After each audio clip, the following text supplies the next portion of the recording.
ভেতরটা কেমন লাগছে বটে। এ কি মিনু, এই কেকটা তুমি খেয়ে ফেললে? এই কেকে যে ডিম দেওয়া আছে।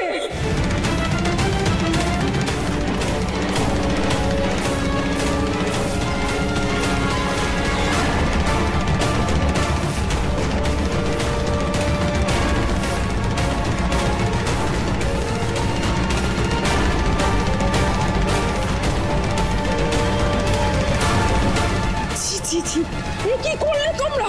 এই ডিম দিয়ে আমিষকে ওকে খাওয়ালে? ও যে বৈষ্ণব, ও তো জাত চলে গেল।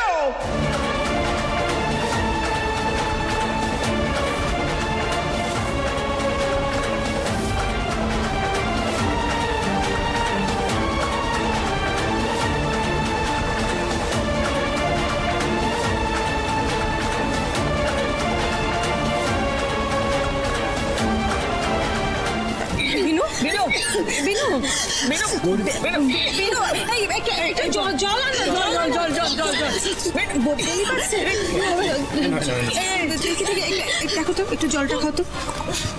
আস্তে আস্তে আস্তে আস্তে। ছি ছি ছি ছি বিনু, জন্মদিনে তুমি কি পাপ করে ফেললে? হ্যাঁ, এবার কি হবে? তুমি কেক খেয়ে ফেললে, বৈষ্ণব খুলে তোমার তো আর জায়গা হবে না। এই আমিষ মুখে তুমি কি করে মাধবের নাম নেবে? আরে ওই সর্বনাশী মেয়ে, আজকে তোর কথা শুনে এই আমিষ কেক খেয়ে আমাদের যে জাত গেল। আমরা তো চলে যাচ্ছিলাম, তুই আমাদের আটকালি। তোর কথা শুনে এই আমিষ কেক আমাদের মুখে দিতে হলো।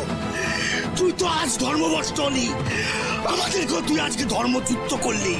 তুই ভালো করে না দেখে শুনে কেন এই আমিষ কেক আমাদের খেতে দিলি?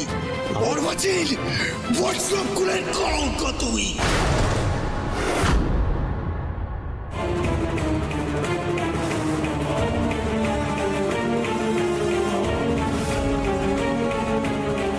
আচ্ছা, এটাই তাহলে বৌদির প্ল্যান, বৈষ্ণবদের সামনে বিনুকে হেনস্থা করা। এটা তুমি কি করলে? আমি? হ্যাঁ তুমি। তুমি জানো না ও মাছ মাংস ডিম এসব খায় না?